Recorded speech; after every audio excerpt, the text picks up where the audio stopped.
standing together as a kingdom nation whom God can use. And I'll keep on pushing for the building of our nation. I love the Philippines.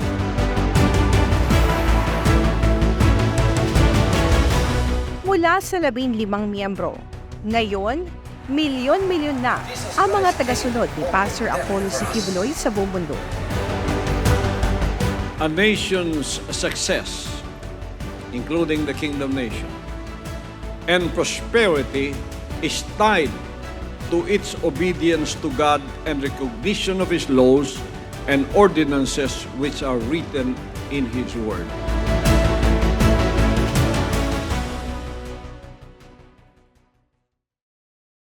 At hindi lang ang Pilipinas ang pinag-uusapan natin dito dahil establisado na rin sa iba't ibang panig ng mundo ang malawak na ministeryo ni Pastor Apollo, ang hubugin at palaguin ng espiritual na buhay na sangkatauhan ayon sa kalooban ng Diyos, ang pangunahin at pinakasentro ng ministeryo ng butihing pastor. Pero dahil sa tindi ng impluwensya niya, dahil sa lawak ng naaabot ng kanyang tinig, maging ang mga leader sa lipunan, siya na rin ang gustong pakinggan. Gagawin nila ang lahat. Makadaupang palad lang ang respetadong si Pastor Apollo. Rizal laid his life for us, for the Filipino. Jesus Christ laid his life for salvation. Those are the kind of leaders we want. As a Filipino citizen living in the Philippines, I have to be very active in enlightening our people about the maladies and the vagaries of this political life that we have in the Philippines. Leaders should not be a terror to good conduct and should protect its citizens by instituting systems of fairness and equality. It's happening today, di ba? There are leaders who justifies the wicked and they condemn the just. Kaya marami ang nangyayari ngayong hindi maganda kasi ang hustisya ay hindi nagaganap. So, bilang leaders, kailangan matuwid ang iyong paningin. Naniniwala si Pastor Apollo na kung mabuti ang mga leader ng bayan, ay kaya nitong ihatid sa tamang landas, sa tuwid na daan, ang bagong henerasyon ng mga Pilipino. Public office is a public trust, means that a leader has been entrusted with public power by the people, and as an officer, he holds this power in trust to be used only for the benefit of the people and never for the benefit of himself or of a few. He must safeguard the interest of the nation. Ang daan-daang taong pagkakagapos sa impluwensya ng kolonyalismo ang isa anya sa mga dahilan kung bakit tila nakakublipat di halos maipahiwatig ng iba ang pagmamahal nila sa Pilipinas.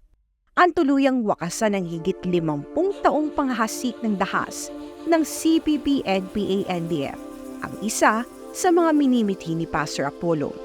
The Philippines can only be united when the people will realize that we have a country of our own, stand on our own, and be patriotic and loyal to our own. So there are points of division in democracy, like dialogues and everything. But what is inviolable is our love for country. When it comes for love of our country and sovereignty, we should all be one. There should be no division because we are all Filipinos. Pagdating dyan sa pag-ibig sa ating bansa, sa pagtayo sa ating bansa, huwag natin ipahiya si Jose Rizal, sila Bonifacio. Namatay sila nang dahil tayo ay magkaroon ng sariling soberenya. Pagdating dyan, huwag dapat tayong hawakan o pakialaman ng iba. Tumayo tayo sa sarili natin. Katapos mahalin ang bansa. Kung ano yung kabubuti ng bansa, mag-contribute tayo. Whatever is it that ails our country, like the CPP-NPA, NDF, that is a blockade of our development, we are trying to push that away from us. And we have dedicated ourselves to really eradicate that through information media war that we are doing to inform our public. But I'll continue to support our country by promoting the good and trying to enlighten our people about, intelligent democracy. That is the aim of being a Filipino. First of all, you must know why you are a Filipino and who is a Filipino and what is the Filipinos for. For our country. We have no plan B country. This is the only country we have. So, we have to build our own.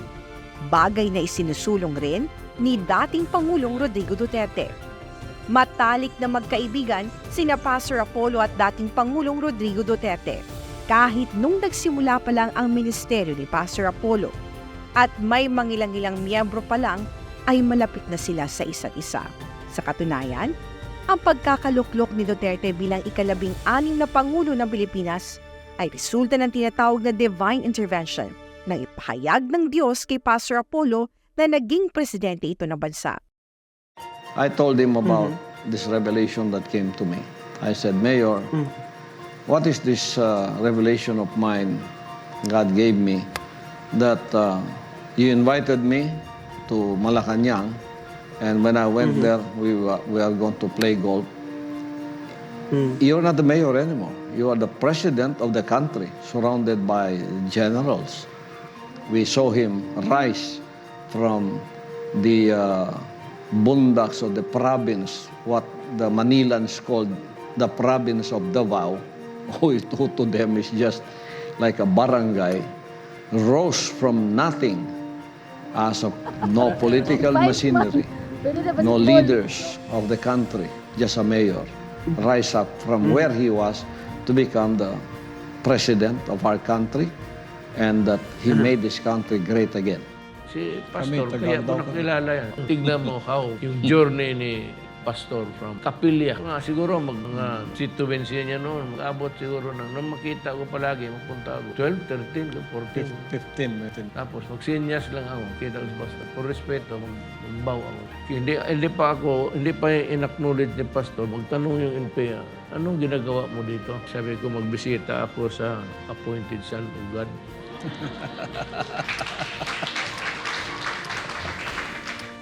There is always divine intervention. President Duterte, while mayor, already from heaven, there was an orchestration for him to become the president of the country even 18 years before he became president. It was revealed to me. That was a divine intervention, so that this country may come up and impose law and order against drugs, against corruption, and against this anaconda that is taking the breath out of us, which is the CPP, NPA, NDF.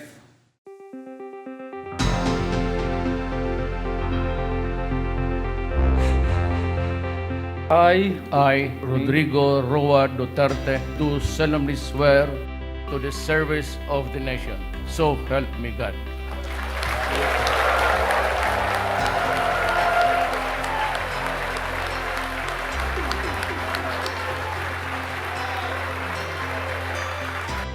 Dahil malapit sina Pastor Apollo at dating Pangulong Duterte, di nakatakataka kung iisang landas ang gugustuhin nilang tahakin ng Pilipinas. Di nakatakataka kung magkakapareho sila ng prinsipyong ipinaglalaban at yun ay ang protektahan ng kapakanan ng bawat Pilipino at itaguyod ang interes ng Pilipinas.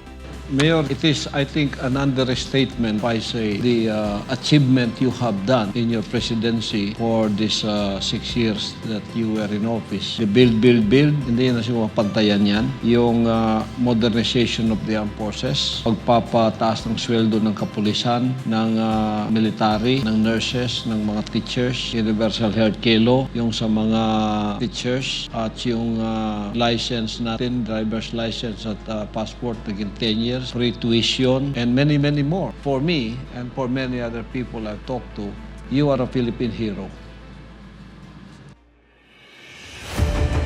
Sa paglipas ng taon, mabilis na lumikha ng ingay ang pangalan ni Pastor Apollo. Dumating ang panahong dinarayo na ng mga lider ng gobyerno ang putihing pastor. Bakas sa bawat isa ang kagustuhang mapalapit sa kanya dahil na din sa impluwensyang dala nito.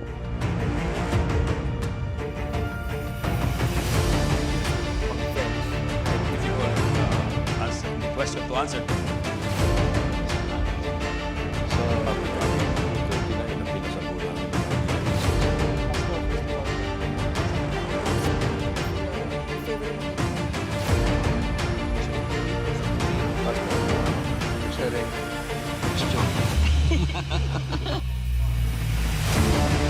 Maraming salamat po, Pastor Quiboloy. Maraming salamat sa SMNI. Maraming salamat po sa pag-bless niyo po sa akin.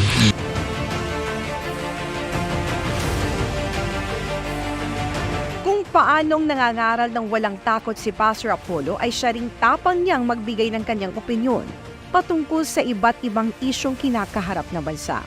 At sa kabila ng mga kritisismo at kontrobersiyang hinaharap ito, hindi ito natinag sa paghatid ng katotohanan. Pag tayo'y tumaya, walang atrasan yan. Mamatay, mabuhay, yumaman o maging pobre, sirain o parangalan, wala na sa akin yun. Alang ako'y sirain ng sirain, wala namang epekto sa akin yun.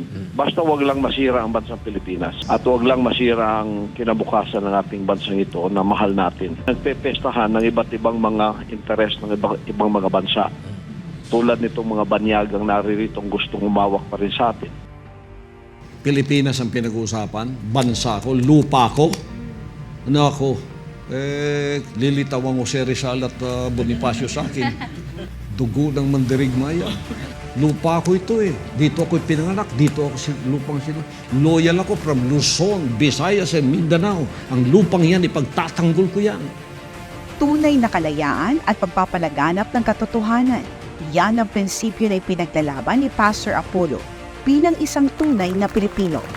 Naniniwala si Pastor Apollo na mayroong mga leader na itinilaga ang Diyos para sa ating bayan.